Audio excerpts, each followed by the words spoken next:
इतने में तीनों वैज्ञानिकों ने शेर को जीवित कर दिया।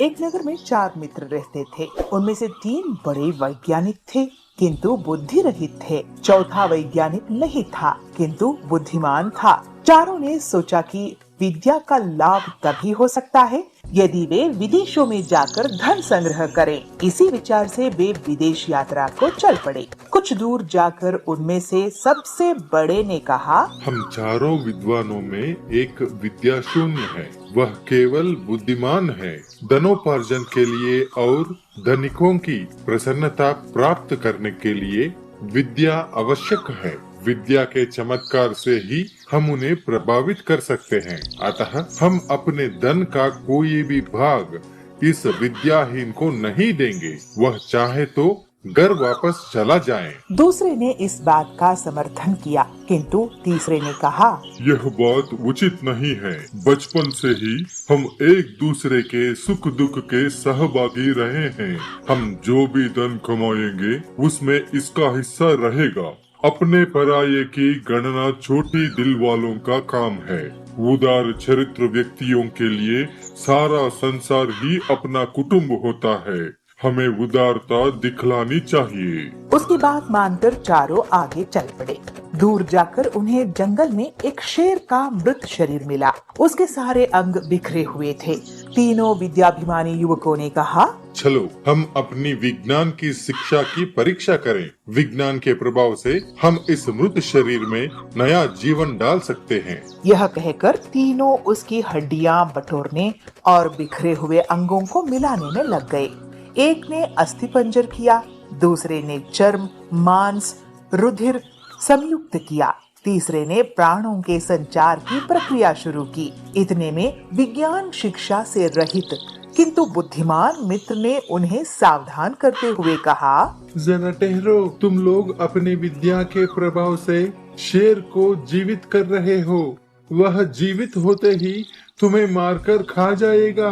वैज्ञानिक मित्रों ने उसकी बात को अनसुना कर दिया। तब वह बुद्धिमान बोला, यदि तुम्हें अपनी विद्या का चमत्कार दिखलाना ही है तो दिखलाओ, लेकिन एक क्षण ठहर जाओ, मैं वृक्ष पर चढ़ जाऊं। यह कहकर वह वृक्ष पर चढ़ गया। इतने में तीनों वैज्ञानिकों ने शेर को जीवित कर दिया। जीवित होते ही शेर ने तीनों पर हमला कर दिया, तीनों को मार डाला। बुद्धिमान की बात सही थी ना? शास्त्रों में कुशल होना ही पर्याप्त नहीं है। लोक व्यवहार को समझने और लोकाचार के अनुकूल काम करने की बुद्धि भी होनी चाहिए। ये क्या? ये साड़ियाँ तो फटी हुई है।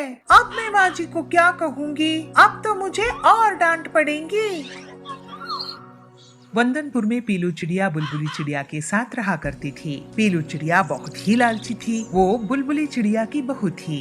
एक दिन बबलू कबूतर घर आता है। माँ, पीलू कहाँ है? Male voice. उसकी माँ कहती है, बेटा तुझे तो पता है पीलू को खरीदारी का कितना शौक है। जैसे ही तू गया वो शहर की सेल में खरीदारी करने के लिए चली गई। तभी पीलू चिड़िया वहाँ आती है। उसके हाथ में बहुत सारे थैले थे। वो कहती है, ये देखिए माँ जी, आज बहुत सारी सस्ती साड़ियाँ मिल रहे थे, इसीलिए मैंने बहुत सारी ले ली। अच्छा ठीक है बहू, जा अब खाना बना दे। तो पीलू कहती है, ठीक है माँ जी, ये सारा सामान मैं अंदर रख दूँ, उसके बाद आपके लिए मैं गर्मा गर्म खाना बनाती हूँ। पीलू चिड़िया साड़ियों को रखने के लिए अंदर चली जाती है। तब बुलबुली अपनी बेटे से कहती है, बेटा तू पीलू को समझा, कहीं इसकी लालच हमें एक दिन कोई बड़ी मुसीबत में न डाल दे। इसी तरह कुछ दिन बीत गए। इसी तरह एक दिन कालू कौवा मोहल्ले में वॉशिंग पाउडर बेच रहा था। वॉशिंग पाउडर ले लो, वॉशिंग पाउडर, सस्ते में वॉशिंग पाउडर। पीलू जब उसकी आवाज सुनती है तो उसे बुलाती है। अरे भैया इधर आओ ना। बहन जी, ये वॉशिंग पाउडर देखिए, 3 पैकेट पे 1 बाल्टी मुफ्त है। बहुत ही सस्ते दामों में दे रहा हूँ। इतनी सस्ती आपको कहीं नहीं मिलेगी। कहिए कितनी पैकेट आपको दे दूँ? पीलू पैसे लेने के लिए अपनी सास के पास अंदर जाती है और कहती है, माँ जी बहुत सस्ते में वॉशिंग पाउडर बेच रहा है और 3 पैकेट पर 1 बाल्टी भी मुफ्त में दे रहा है। तो उसकी सास कहती है, अरे बहू तू इतना लालच क्यों करती है? हमेशा फ्री के चक्कर में पड़ी रहती देती है। जरा अच्छा सा जांच परख तो ले, वॉशिंग पाउडर ठीक तो है ना?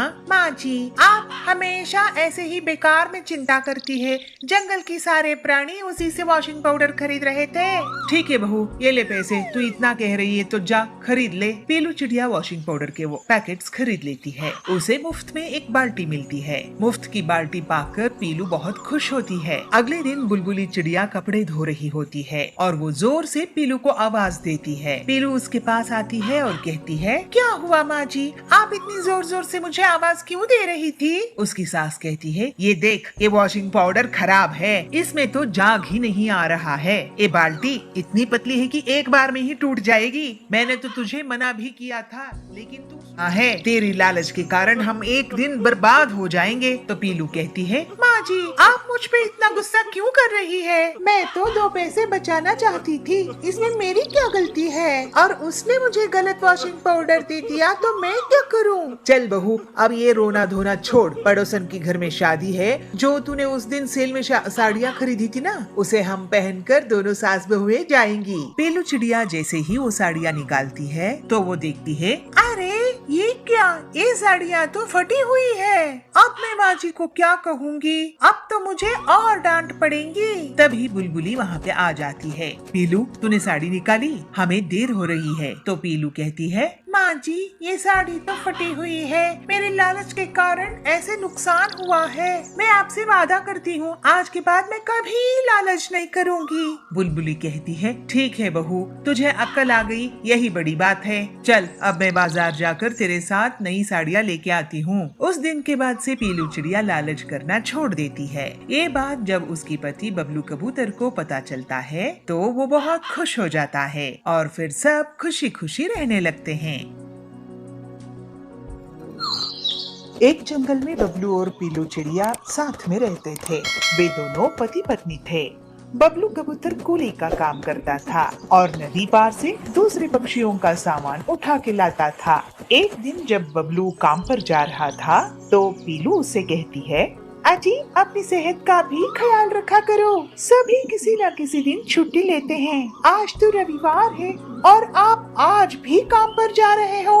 अरे पीलू, मैं काम नहीं करूँगा तो घर कैसे चलेगा? अब तो तू माँ बनने वाली है। अगर मैं पैसे नहीं कमाऊंगा तो अपने बच्चों को अच्छी शिक्षा, अच्छा जीवन कैसे दे पाऊंगा? आपसे तो बहस करना बेकार है।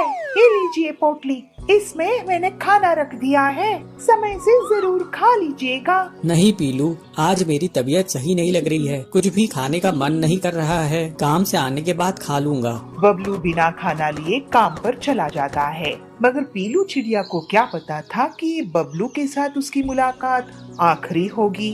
बबलू बेहोश होकर नदी में गिर जाता है और पानी में बह जाता है। पीलू अस्पताल जाती है तो उसे पता चलता है कि बबलू अब इस दुनिया में नहीं है। वो बहुत दुखी होती है और रोती है। अरे, मैंने कितनी बार कहा था कि अपनी सेहत का ख्याल रखा करो। आखिर चक्कर आकर तुम पानी में बह गए। अब तुम ही बताओ, मैं अपनी होने वाले बच्चे से क्या कहूँगी? पीलू एक बच्ची को जन्म देती है। ऐसे ही एक दिन एक डाकिया उसके पास एक खत लेके आता है। पीलू उस खत को खोलती है। अरे, ये खत तो कड़क सेठ की तरफ से आया है। मुझे बबलू की जगह नौकरी दी गई है। मुझे अपनी बच्ची के लिए ये नौकरी करनी ही होगी, तभी मैं उसे अच्छे स्कूल में पढ़ा पाऊंगी। पीलू जल्दी से वो नौकरी ज्वाइन कर लेती है और दूसरे पक्षियों की सामान उठाने लगती है। जब भी नदी के पार से कोई पक्षी आता था तो पीलू उसके पास तुरंत पहुंच जाती थी। बहन जी, क्या मैं आपकी इस सामान को उठा लूं? वो ग्राहक कहती है, अरे तुम तो एक छोटी सी चिड़िया हो, क्या तुम इस बोझ को उठा पाओगी? हाँ बहन जी, मैं सारा बोझ उठा लूंगी। बहन जी, मैंने अपनी जिंदगी में इतने बोझ उठाए हैं कि उसके सामने ये बोझ कुछ नहीं है। तो सवारी चिड़िया कहती है, क्यों, ऐसा क्यों कह रही हो? और तुम अपने बच्चे को इस तरह क्यों उठा के लेके जा रही हो? तुम्हारे पति कहाँ हैं? क्या वो काम नहीं करते? तो पीलू कहती है, अरे, मेरी दुख भरी कहानी सुन के क्या करेंगी दीदी? बहन जी, जो भी नदी किनारे रोज पक्षियाँ आते हैं वो मेरी दुख की कहानी को जरूर सुनते हैं, मगर कोई मेरा मदद नहीं करता। तो सवारी पंछी कहती है, अरे तुम मुझे तो बताओ, मैं जरूर तुम्हारी मदद करूंगी। क्या बताऊं बहन जी, मेरी पति की मौत इसी नदी में डूबकर हो गई थी। उसके बाद से मैं यहाँ पे कूली की नौकरी कर रही हूँ। देखो पीलू, जब तुम्हारी बच्ची बड़ी हो जाएगी तब उसे मेरे स्कूल में भर्ती करा देना।